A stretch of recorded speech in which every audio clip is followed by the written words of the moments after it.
o primeiro centro clandestino de tortura e de informações, o primeiro centro clandestino da América Latina, funcionava em Porto Alegre, na rua Santo Antônio, número 600. Chamava-se Dopinha. Dopinha, o pequeno Dops. Absolutamente clandestino, numa casa, num casarão que existe até hoje em Porto Alegre. Ali estavam centralizadas as comunicações. E eu insisto nisso pelo seguinte. Estou falando 66, e até o final dos anos 60, as comunicações no Brasil eram péssimas. Você pediu uma ligação telefônica, eu esperava 2 dias. Era precária a instalação de rádio das ditas autoridades. Mas ali no Dopinha havia, sim, uma aparelhagem de rádio muito potente. E já era a primeira forma de comunicação da repressão mais sofisticada. Quando a gente se refere ao período ditatorial, é mais apropriado falar em sistema de segurança. Porque as polícias estavam todas elas vinculadas a um sistema central onde as ordens emanavam do poder militar, né? Era membro do Ministério Público nessa ocasião, no tempo da ditadura, e eu acho que isso, o fato de ter sido membro do Ministério Público ajudou muito no sentido de abrir portas para investigações a respeito, né, dos crimes da ditadura. Que, no meu caso, se centralizaram nos crimes do Esquadrão da Morte, que no início, o Esquadrão da Morte era para combater criminalidade comum, mas eles foram tomados pelo sistema, né, a fim de que adotassem a mesma postura na repressão política. O delegado Fleury era da Polícia Civil e ele era uma pessoa, vamos dizer assim, da elite, né, da elite se a gente pode dizer isso, elite da repressão política. Eu acho que ele tendo atuado no Esquadrão da Morte, não é, o sistema político o cooptou para atuar na área política.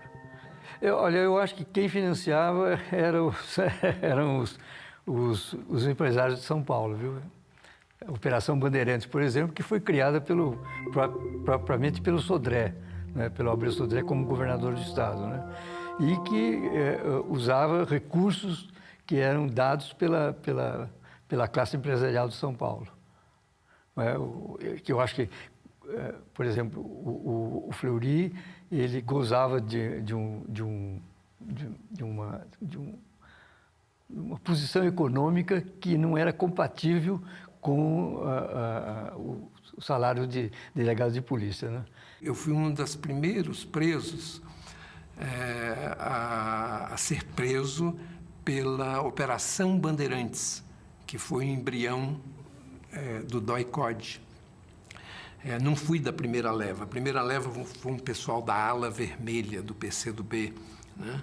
Que foi no final, meados de agosto e tal, mas em setembro, no final de setembro, nós fomos presos. Então, todo aquele bando ali de facínoras ainda estava em treinamento, ainda estava sendo preparado para a atuação macabra que eles tiveram posteriormente, logo depois, né? Na minha leva de prisão, um dia antes da minha prisão, por exemplo, foi preso o Virgílio Gomes da Silva, né? Que também participou do sequestro do embaixador. E o Virgílio é o primeiro preso político desaparecido no Brasil. E ele foi assassinado na véspera da minha prisão. Ele foi assassinado por ódio de classe, ódio de tudo. Nossa, ele foi massacrado dentro da sala de tortura. Quando eu entrei na sala de tortura, no dia seguinte, 2 dias depois, a brincadeira e a ameaça dos torturadores era mostrar o sangue do Virgílio, que estava por toda parte. Não existe nada mais covarde do que a tortura. A tortura, alguém está lá dominado, amarrado, entende? Na presença de 5 ou 6 gorilas, entende? Quero dizer, há ato mais, fora o fato de ferir alguém, que já é em si, entende, uma violação profunda de um direito que todo ser humano tem, a sua própria integridade física, há também a questão deste lado, do lado de quem bate, do lado do torturador, a questão da covardia, porque é fácil bater em alguém indefeso, em alguém imobilizado, é fácil 4, 5 trogloditas, entende, bater em alguém, entende, que está ali indefeso, que está ali, entende, muitas vezes, entende, ferido, sangrando, não sabendo o que pode estar acontecendo, entende, com os seus familiares. Primeiro momento da tortura é a nudez. Eles te põem nu, que é para você se sentir mais indefeso, mais solitário, mais sozinho, mais, né, unido. Você fica nu. E aí começa, são 4 ou 5 oficiais ali em torno de você, primeiro chutando e perguntando, ponto. Qual é ponto você vai encontrar com quem? Porque o negócio ali também é o tempo. O tempo é fundamental. Você ganhar tempo, porque normalmente o preso mora em algum lugar, tem contatos, tem pontos com outras pessoas. O que eles querem, rapidamente, é ponto e onde mora. Que é para ir lá, na tua casa, prender quem tiver, né, e prender as pessoas com as quais você vai encontrar. Então, é uma briga quanto tempo. Quanto mais tempo você ganhar, melhor. Para que de fora percebam que você foi preso e tomem as providências necessárias, né? Então, aí começa por choque elétrico, né? Deitado no chão, amarra um fio no teu dedo, no teu pé, no teu pau, né? E um fica lá acionando a manivela e rodando, e choque, né? Choque. E gritos, os caras são histéricos, são sádicos, né? Ou faz parte da encenação da tortura também. Isso, né? A tortura estava instituída no país. E descobrir isso foi super desagradável, né? Eu me lembro que eu ficava em pânico, eu tinha medo, né? Bastante medo, mas tinha assim, uma honradez mínima para entender que aquilo era um arbítrio, né? Mas me sentia, poxa, 21 anos, me sentia super maltratado, super atacado por aquelas forças brutais que se abatiam sobre nós. Nunca deixei de gritar diante dos choques e nunca deixei de berrar quando estava no pau de arara e levava choque e emergia a minha cabeça num tanque com água. Nunca deixei de gritar por isso, né? Porque doía. Eu fiquei todo arrebentado, todo machucado. Minha cabeça era um filete de sangue que saía no chão. Eu chegava a ver no olhar das pessoas, o torturador naquela dureza, ficava às vezes até meio constrangido, vi quebrarem aqueles cacetetes imensos, um no meu braço. E desafortunadamente é um braço que recentemente, por um trauma, os médicos identificam câncer, tá entendendo? E um câncer super agressivo, né? E que tive que ser operado às pressas no estado pré-terminal. Então, quer dizer, essas coisas a gente carrega com a gente fisicamente, é uma forma em que a política está dentro do teu corpo, você sente os efeitos no teu corpo, você sente os efeitos na tua maneira de pensar as coisas, na tua maneira de viver as coisas, né? Na tua maneira de amar as pessoas e até na tua maneira de odiar as pessoas quando isso passa pela tua cabeça. Então, isso também foi uma coisa que me deixou assim muito, eu não digo triste, né? Mas um pouco desesperançoso com essa grandeza humana em criar coisas justas. Eu comecei a duvidar um pouco. Eu falei, se isso é uma instituição que pode existir num país, que é uma câmara de horrores, que mais lembrava aqueles asilos que o Dostoiévski, da loucura do Dostoiévski, porque as paredes gritavam, tudo gritava, era uma coisa, era um inferno aquilo, caramba. E às vezes, por eu ter ficado 5 meses lá, né, às vezes eles nos desciam nos fins de semana, não tinham nada para fazer, para torturar me lembro de uma visita, não sei se um delegado de São Paulo, que foi lá fazer, ir lá mostrar como é que dava choque, molhando o chão. Caramba, então quer dizer, você vê que são pessoas, aquilo ali passou do limite de qualquer limite, quer dizer, não tinha, já era algo surreal, mas você estava vivendo aquilo ao mesmo tempo. A gente perde um pouco a noção do tempo, né? Uma das coisas que era comum, quando prendia um casal junto, era levar um e outro para ver o outro ser torturado, né? Então me levaram algumas vezes para ver não vai ser torturado, né?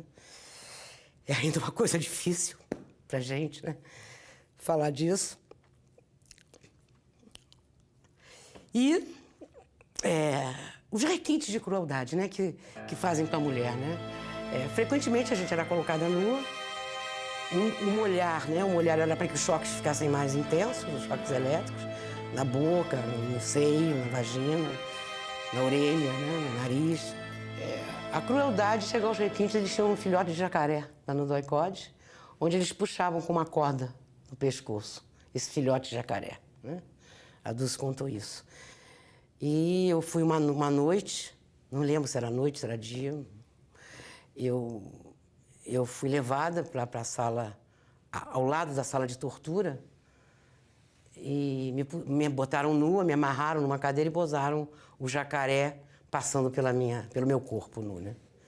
Eu acreditei que o meu filho tivesse sido entregue ao juizado de menores. Eles me fizeram acreditar nisso. Meu filho tinha 3 anos e meio, o José Ricardo.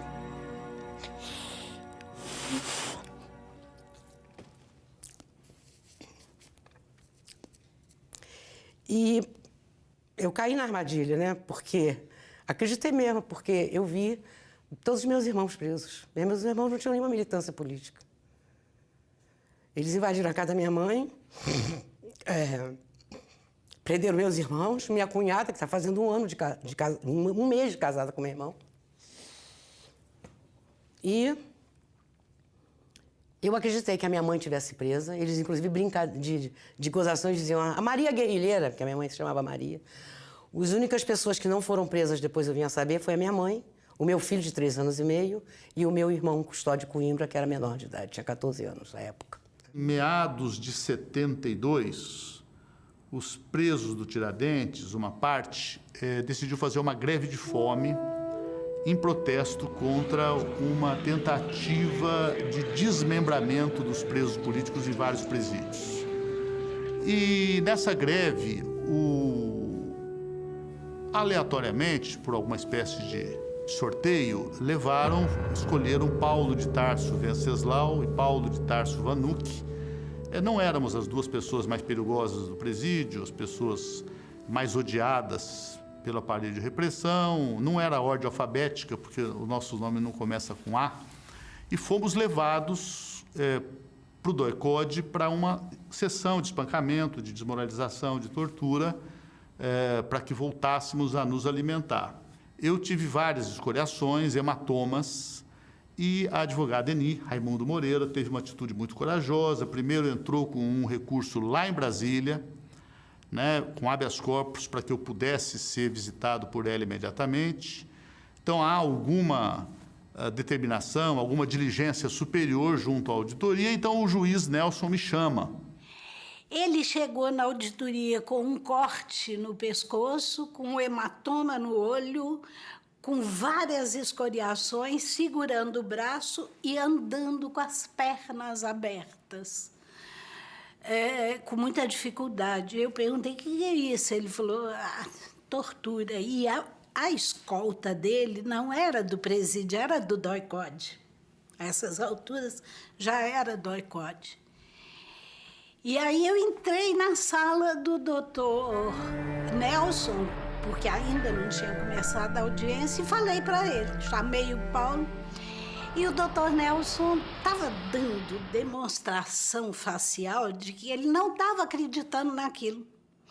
Foi quando eu mandei o Paulo tirar a calça para que ele visse por que o Paulo não estava com dificuldade de andar. E aí ele falou, doutora, mas a senhora é uma mulher. Eu falei, aqui eu sou advogado. Tira a calça, Paulo. Claro que ele não tirou a calça porque o juiz se tocou, né? E a advogada, então, solicita ao juiz auditor que faça algum procedimento legal de responsabilização do DOI-CODE por aquela violência. E na entrevista com esse juiz, ele falou, o senhor tem mais algum pedido? Eu falei, eu tenho pedido que o senhor não autorize mais a minha volta para o DOI-CODE. Não, mas eu não autorizei. Não, o senhor autorizou. O senhor autorizou e leram a autorização do senhor para mim, que autorizava que eu fosse enviado com Paulo de Tarso, Venceslau, para sermos alimentados à força. Não, mas a força que eu disse não era isso. Né? Era com outros métodos, etc. Bom, esperamos que ele tomasse alguma atitude, não tomou, e o procedimento da ANI nesse sentido foi muito corajoso, foi muito importante. Então, eu era conhecido no fórum como advogado do CGT. Tinha um juiz, Nelson de Tal, que era um homem ligado às autoridades de segurança na época.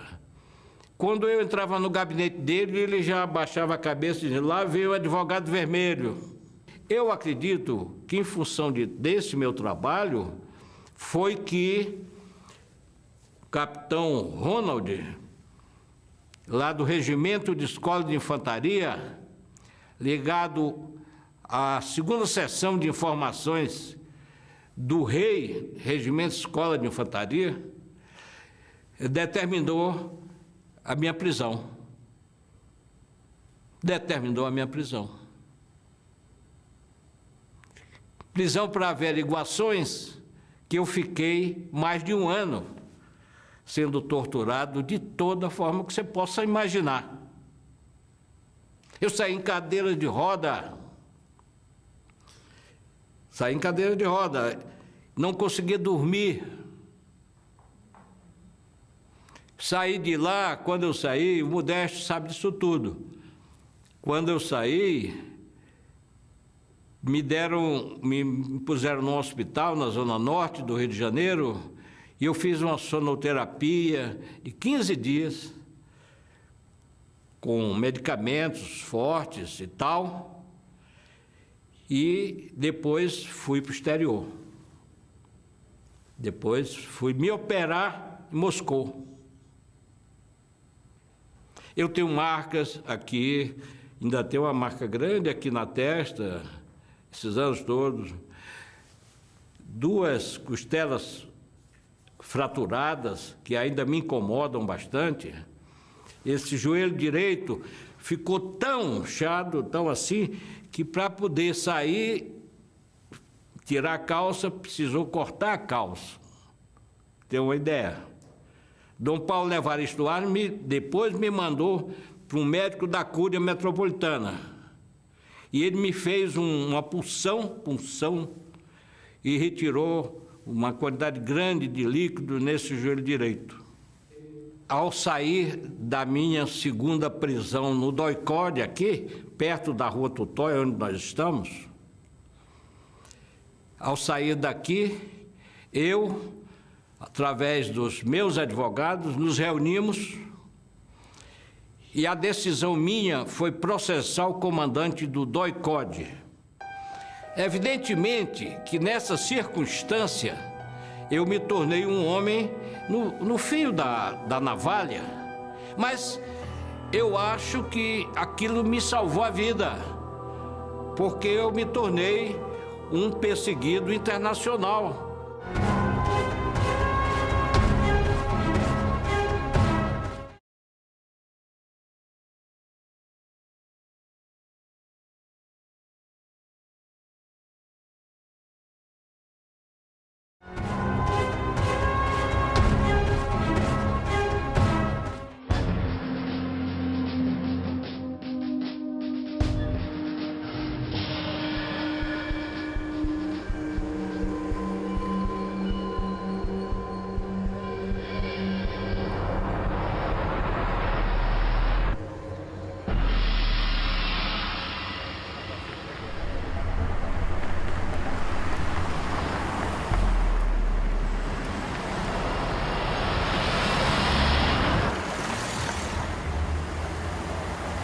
Sequestrado, um pouquinho depois da meia-noite, da minha casa, entraram por este portão, me levaram para um grande salão que tem logo ali na frente, e lá começou a série de ameaças e torturas, e como eu não dizia nada, eu dizia apenas: tudo o que sei está nos autos da Justiça Militar.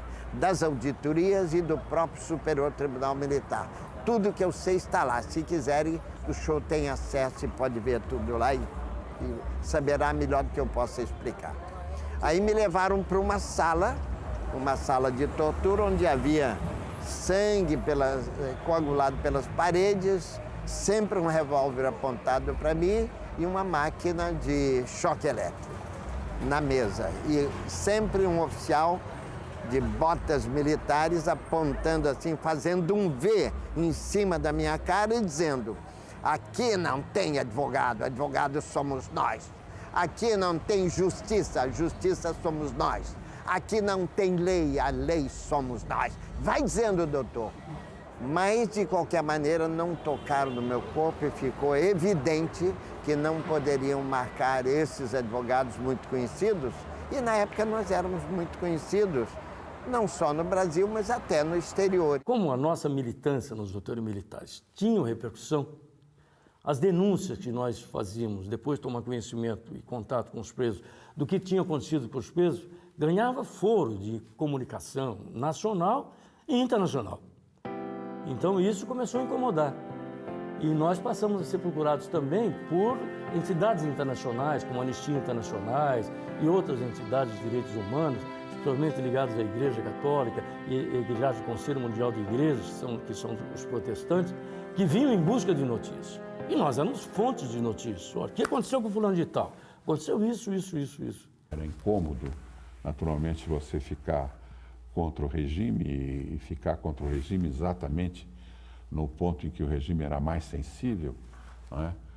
Porque era onde ele realmente praticava execuções sumárias, praticava tortura, praticava sequestros, etc.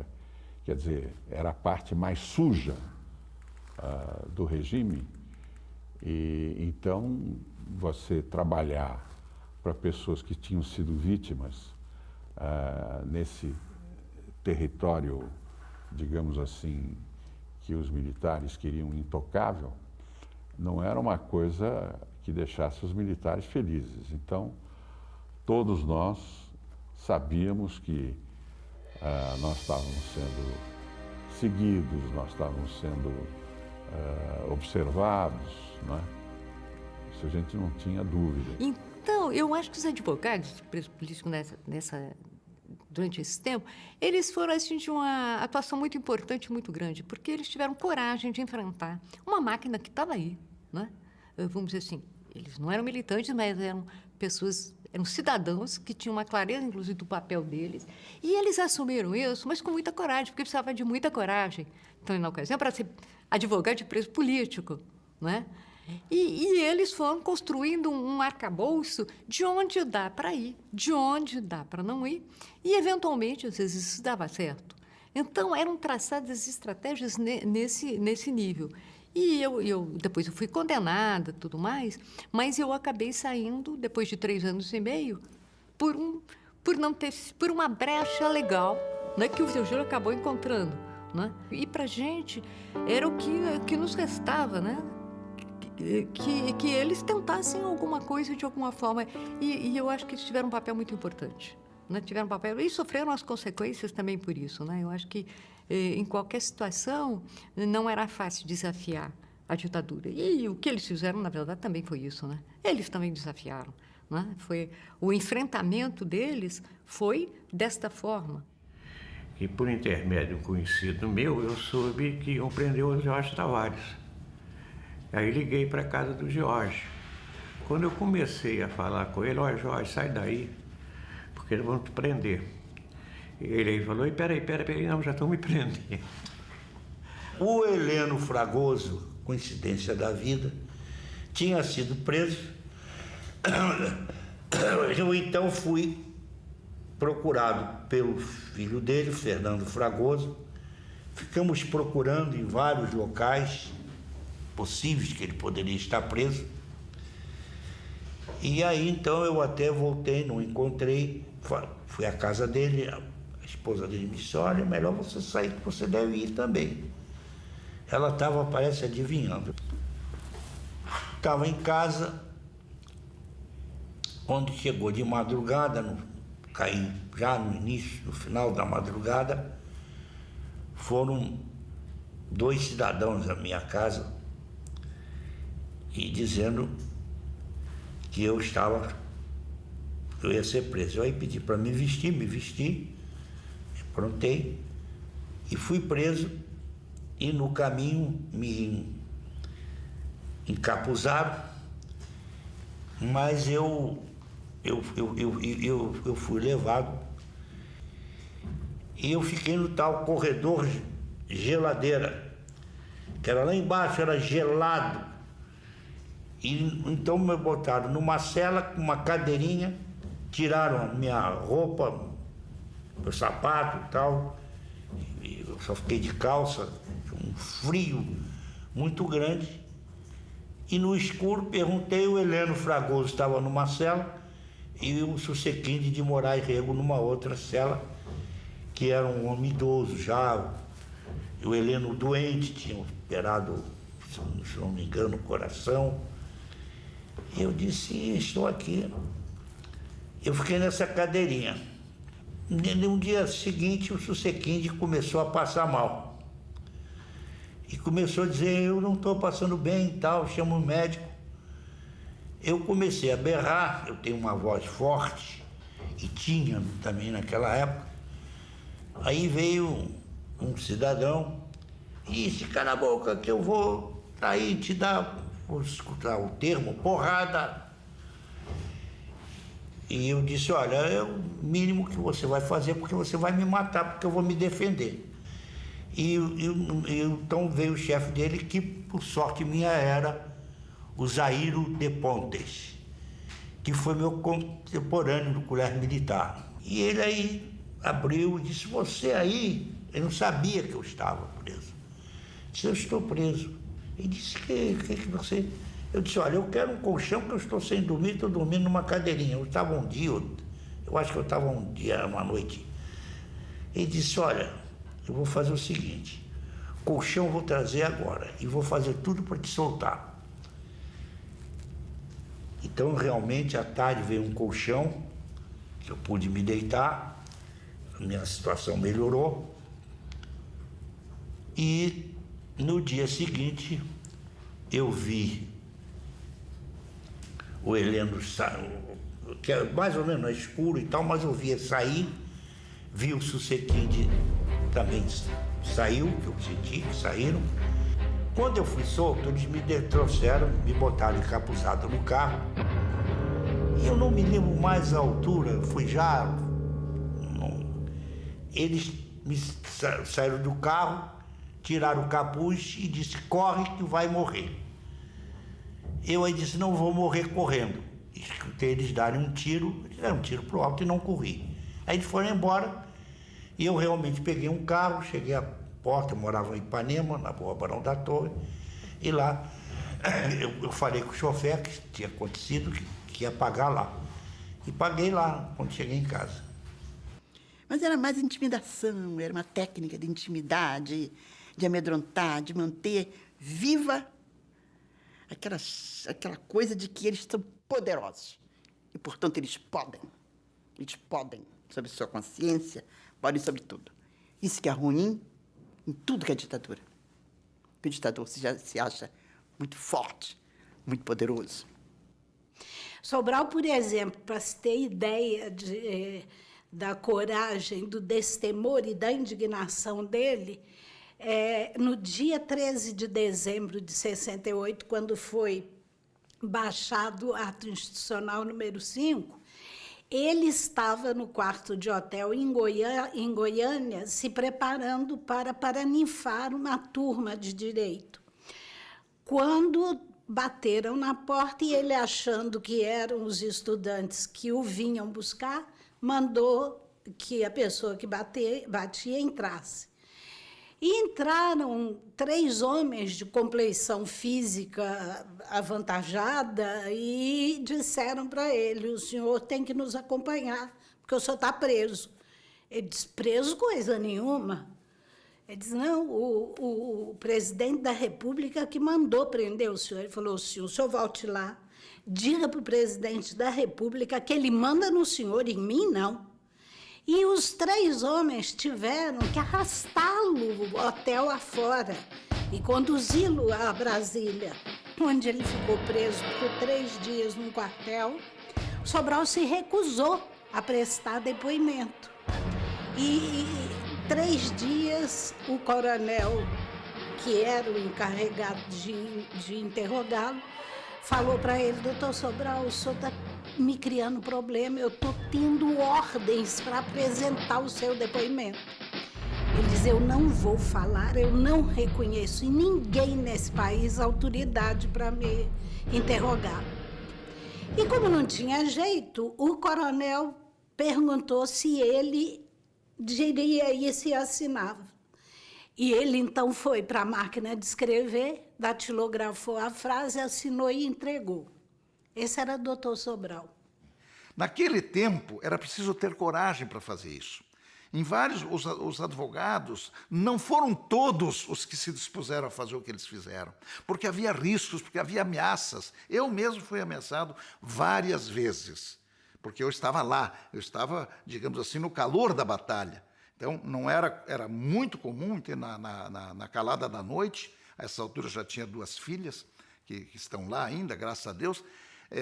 Na calada da noite a gente recebia ligações, eu recebia, minha mulher recebia, depois não mais minha mulher, só eu. Quando tocava o telefone de madrugada eu já sabia o que era. Era uma ameaça, dizendo: olha, você sai disso, você não é só tu, essa é a tua família. Embora ninguém dissesse quem era do lado de lá, porque era também uma ameaça covarde. Porque também ninguém colocava a cara para bater, era uma ameaça de madrugada e por telefone.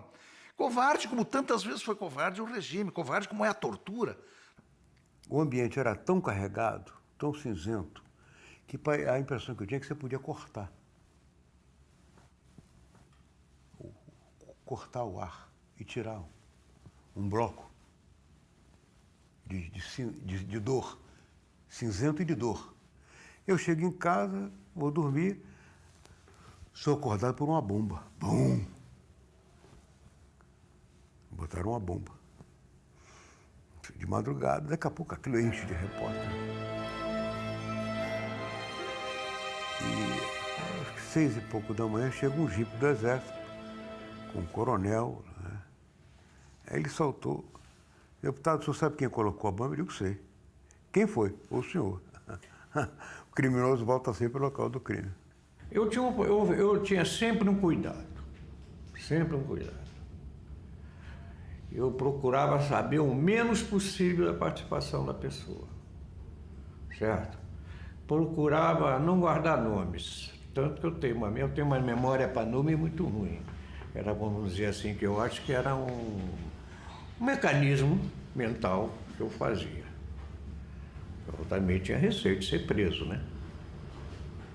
Eu tive meu escritório invadido, tive que ir para fora, passei 1 mês e pouco fora do Brasil. Essa coisa toda. Fui atingido pelo ódio institucional, fiquei fora do meu emprego público 10 anos. O arcebispo cuidou de me transferir daqui. Eu passei alguns dias, cerca de 10 dias, num convento com minha mulher de então e uma filha de 2 meses nascida. Eu tive que ir para um convento porque, na realidade, existiam muitas ameaças contra a minha família, carro seguido, carro arranhado. Havia uma certa receio natural. Eu também tinha receio. Toda vez que eu ia para o Rio de Janeiro, para o Superior Tribunal Militar, que descia aqui no aeroporto, eu não podia ver um militar que eu tinha medo de ser preso. Eu fui preso quando o general Mourão, que era um idiota, digo isso hoje porque eu disse numa petição na época, hoje ele já morreu, ele cercou a Assembleia Legislativa para prender um deputado, Sérgio Murilo, de quem eu era advogado. Sérgio Murilo era um grande advogado criminal, se elegeu deputado, etc. E veio daquele congresso de Ibiúna, tinha feito umas denúncias lá. Sérgio era um grande advogado, eloquente, valente, corajoso. E quando chegou aqui, Mourão, que era o comandante do quartel-exército, cercou a Assembleia para prendê-lo. Eu era advogado dele. Entrei com habeas corpus e obtive uma liminar de um desembargador chamado Costa Porto. Não, Porto... Costa Porto é outra figura. Porto, um grande desembargador. No fim da tarde, aí o Mourão mandou prender Sérgio Moreiro, eu, o desembargador e, se possível, liminar. Que era meio difícil, né? Substantivo abstrato. Era mais aquela coisa, sofrer umas provocações, às vezes, num bar, num restaurante, ser seguido, né? E trotes, aquela coisa toda. Mas depois, aí a coisa começou a mudar, né? Isso já foi por volta de 69, né? Que houve um grande PM que pegou o pessoal do partido, né? Aí foi uma novela também, né? Porque eu advogava para alguns deles, inclusive o Geraldo Campos, que foram pegos logo no princípio. E eles ficavam muito irritados com isso, porque achavam que eu ia lá, conversava com os que estavam presos para trazer informações para fora e depois trazer informações para dentro. Então, aí eles ficavam muito irritados comigo, né? E lá pelas tantas, inclusive, impediram de entrar em contato com o Geraldo Campos, lá na prisão. Eu toquei para Juiz de Fora, porque naquele tempo a auditoria militar, aqui não havia auditoria militar, era de Minas Gerais, né?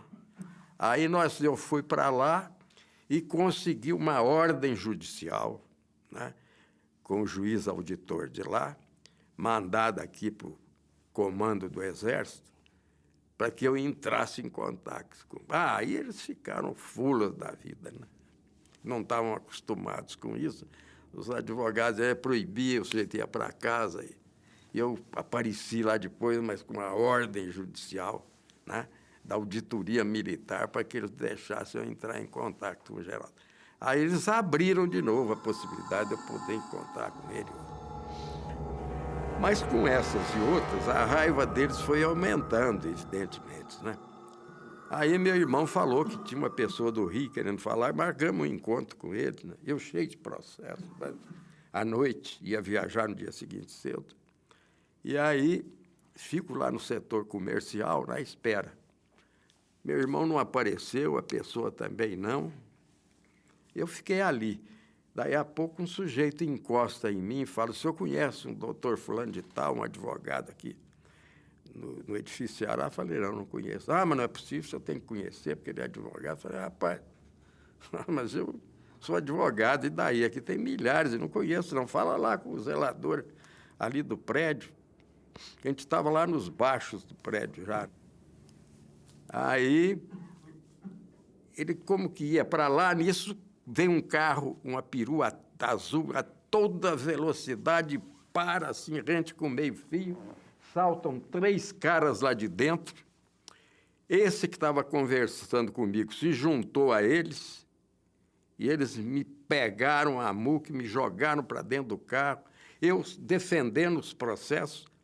Aí fui levado para um local que só depois eu soube o que era.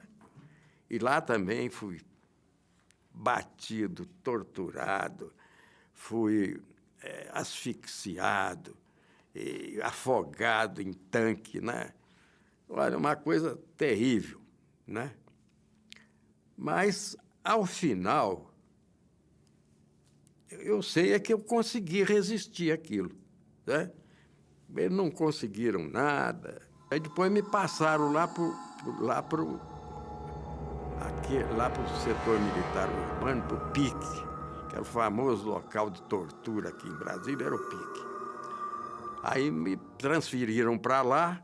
Lá também me deram uns bofetes e tal, fizeram umas ameaças, mas não passou disso. Porque aí a minha mulher veio de Belo Horizonte, se juntou, foi à Ordem dos Advogados. Então, houve toda uma movimentação, né, para me proteger, né? Eu comecei ao contrário, eu não era uma advogada que passou a resistir. Eu era uma militante que passou a se formar no mundo do direito. Tinha havido uma conferência da OAB no Brasil, a 5ª Conferência Nacional da OAB, e o tema eram direitos humanos. E e tinha lá um grupo de advogados, que era uma conferência da OAB. Nesse momento eu já era advogada, formada, militava como advogada e fui sequestrada em função da 5ª conferência, e durante 7 dias eu fui muito torturada, como todo mundo na Operação Bandeirantes, neguei tudo, neguei até que era judia, que é uma coisa que até me incomoda até hoje.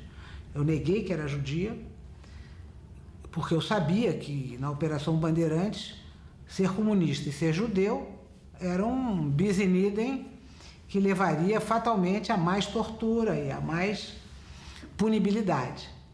E teve um dia que o capitão Birajara, um codinome aí qualquer, o capitão Birajara me botou na cadeira do ginecologista e eu achei ótimo.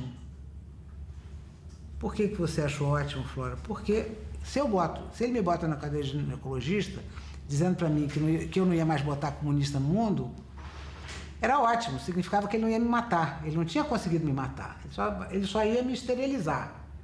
O que naquela altura era maravilhoso. Aí eu fui lá e tal, mas logo depois que eu saí, eu tive a Letícia, quer dizer, ele se ferrou nisso também. Fui preso umas 8 vezes, mas fui preso por exercer a advocacia mesmo. A OAB me desagravou, isso era 75, 76, e eu pude, do púlpito da OAB, toda cercada a OAB, pessoal com metralhadora toda lá, e eu pude denunciar todas essas torturas daí no exercício profissional. Fiquei incomunicável durante 45 dias no DOI-CODE, no salão do DOI-CODE, coisa que é um negócio terrível, né? Um negócio... Não dá para descrever esse tipo de coisa, porque eu escuto agora, por exemplo, o ranger de portas, e esse ranger de portas eram as portas se abrindo de um grande portão, e depois tínhamos as celas, as pequenas celas fechadas com grades de ferro, né? Então você escutava abrir aquele suar da porta abrindo, você falava, será que sou eu? Será que eu sou eu? Porque quando o cara passava, ele levava outro, ou podia levar o assim. Então era o temor que todos tinham na hora daquele chamamento, né?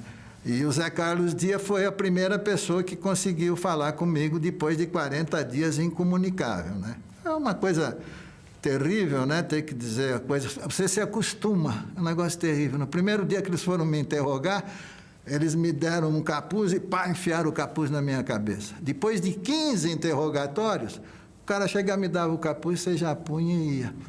E eu tenho problemas aí de artrose, no dizer dos especialistas, que poderia ter acontecido, mas dificilmente aconteceria se eu não ficasse 40 dias num lugar gelado, etc. E aí o Zé Carlos foi a primeira pessoa que me visitou oficialmente. Eu lembro bem aqui, porque aqui perto, toda vez, minha casa é caminho, toda vez que eu passo, logicamente, é uma memória terrivelmente dolorida, né? De lembrar 40 dias aí, mais 20 no DOP, no centro da cidade, e mais 30 no presídio do hipódromo. Mas aí é o período onde você seria torturado e recebe os maus tratos tremendos aí nesse local. E eu me lembro bem que o Zé Carlos Dias falou, o seu pai está perguntando, coitado e tal, se você recebeu, que ele mandou um frango para você, e nós estamos todo mundo preocupado com a comida e tal. Daí eu falei, não recebi. Não, eu recebi sim. Daí, o que você recebeu? Eu recebi um saquinho plástico com um limão. Eles tiravam o frango e comiam limão. Isso era o mínimo que podia acontecer, né? Eu era presidente da Comissão Justiça e Paz. E foi durante a greve do ABC de 1980. E eu saí de carro, morava no Butantã. Quando cheguei, aí eu percebi que eu estava sendo seguido. Quando chegou na Praça Pan-Americana, lá no Alto de Pinheiros, o meu carro foi fechado. E aí, com metralhadores, me fizeram parar. Que eu descesse do carro, botasse as mãos na capota do carro, me revistaram. E aí, o senhor está preso, mas só pode continuar guiando. Aí eu fui guiando até o DOPS. Cheguei lá, tinha quase 20 pessoas presas no salão. Quando eu passei, eu vi alguns clientes meus, inclusive. É uma sensação muito dura você sentir-se preso e com clientes presos, porque você tem conhecimento de muitas coisas deles que não devem ser reveladas. E eles ficaram contentes, que eles me viram e imaginavam que eu estava lá como advogado. Aí me levaram para um andar superior e eu fiquei na sala do delegado junto com o Lula. Aí eu falei para o delegado: doutor, por que o senhor não pede para o doutor trazer o doutor Dalmo para ficar com a gente aqui? Tá bom, eu vou fazer isso. Aí entra o Ayrton Soares. Chega o Ayrton, começa a conversar conosco e tal. E aí ele fala assim: bom, ô Zé Carlos, vamos embora porque não adianta você ficar aqui, pô.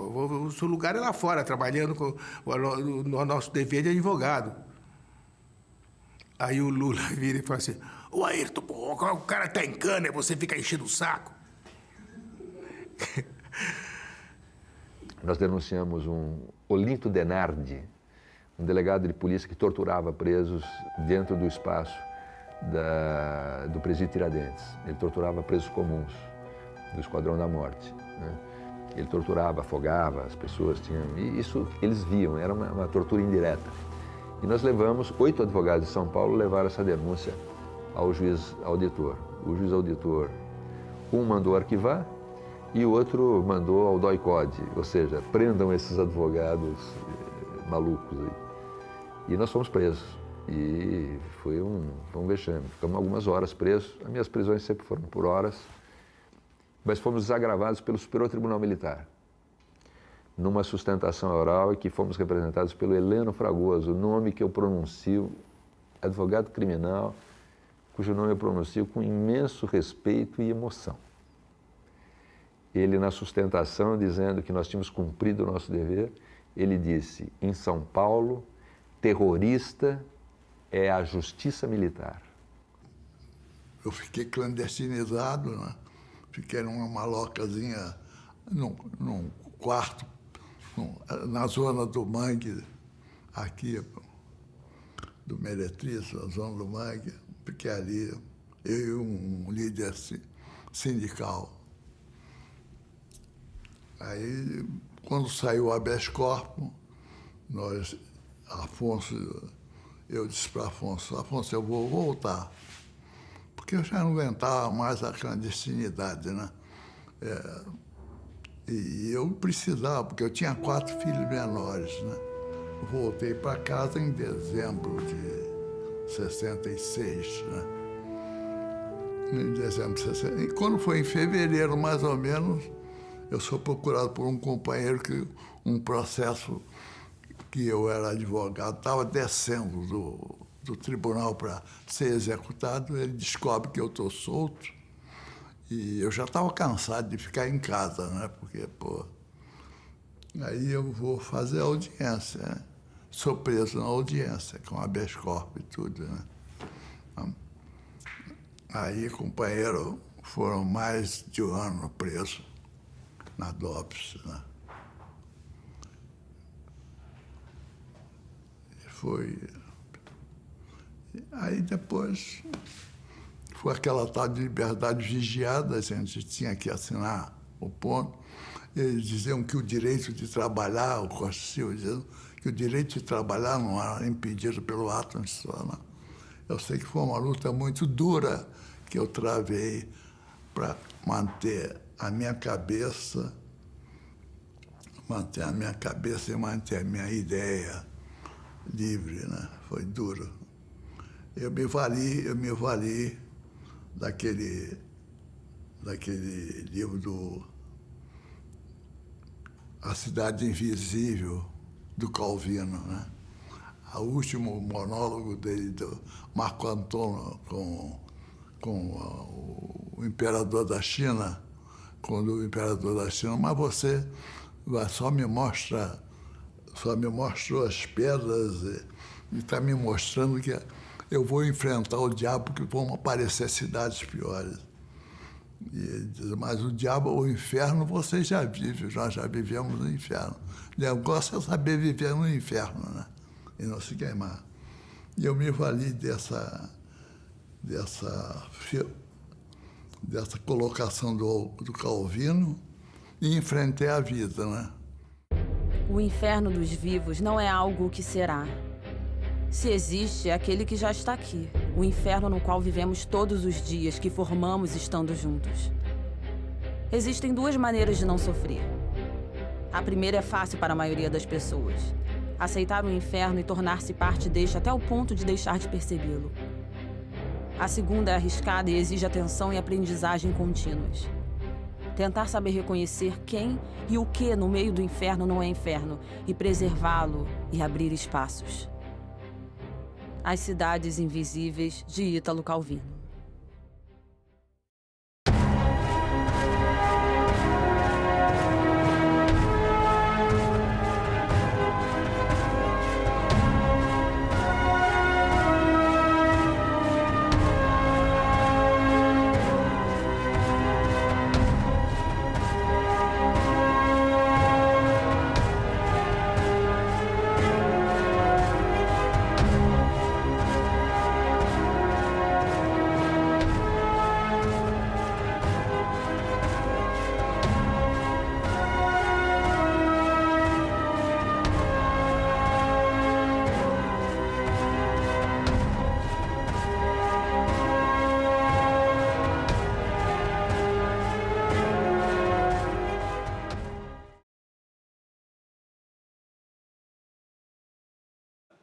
Funcionava em Porto Alegre, na rua Santo Antônio, número 600. Chamava-se Dopinha. Dopinha, o pequeno Dops. Absolutamente clandestino, numa casa, num casarão que existe até hoje em Porto Alegre. Ali estava centralizada as comunicações. E eu insisto nisso pelo seguinte. Estou falando 66, e até o final dos anos 60, as comunicações no Brasil eram péssimas. Você pediu uma ligação telefônica, eu esperava 2 dias. Era precária a instalação de rádio das ditas autoridades. Mas ali no Dopinha havia, sim, uma aparelhagem de rádio muito potente. E já era a primeira forma de comunicação da repressão mais sofisticada. Quando a gente se refere ao período ditatorial, é mais apropriado falar em sistema de segurança. Porque as polícias estavam todas elas vinculadas a um sistema central, onde as ordens emanavam do poder militar, né? Era membro do Ministério Público nessa ocasião, no tempo da ditadura, e eu acho que isso... O fato de ter sido membro do Ministério Público ajudou muito no sentido de abrir portas para investigações a respeito, né, dos crimes da ditadura. Que, no meu caso, se centralizaram nos crimes do Esquadrão da Morte. Que, no início, o Esquadrão da Morte era para combater a criminalidade comum, mas eles foram tomados pelo sistema, né, a fim de que adotassem a mesma postura na repressão política. O delegado Fleury era da Polícia Civil e ele era uma pessoa, vamos dizer assim, da elite, né? Da elite, se a gente pode dizer isso, a elite da repressão política. Eu acho que ele tendo atuado no Esquadrão da Morte, não é, o sistema político o cooptou para atuar na área política.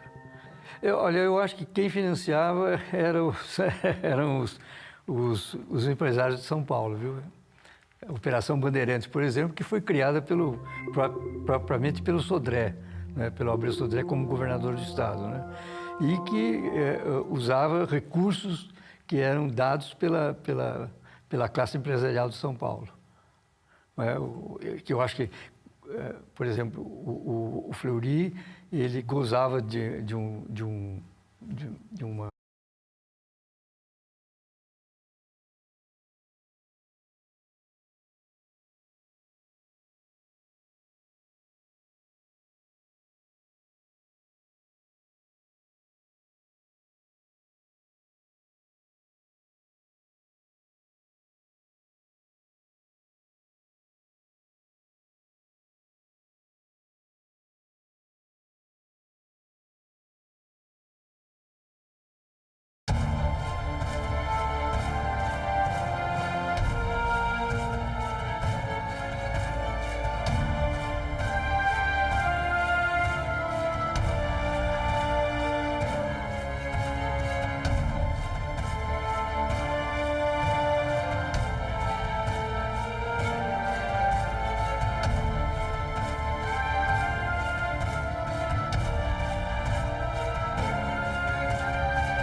O primeiro centro clandestino de tortura e de informações, o primeiro centro clandestino da América Latina. Sala de tortura, no dia seguinte, 2 dias depois,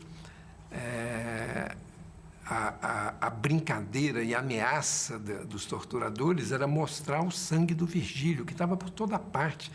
Não existe nada mais covarde do que a tortura. A tortura, alguém está lá dominado, amarrado, entende?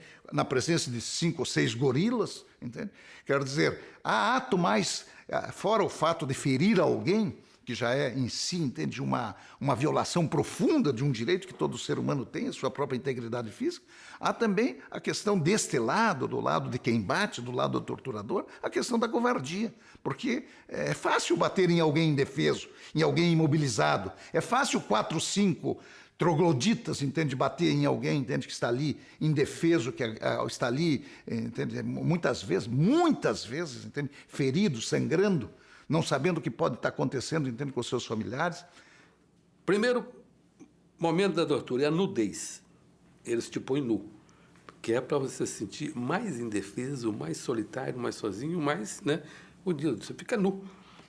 E aí começa, são 4 ou 5 oficiais ali em torno de você, primeiro chutando e perguntando, ponto. Qual é ponto você vai encontrar com quem? Porque o negócio ali também é o tempo. O tempo é fundamental.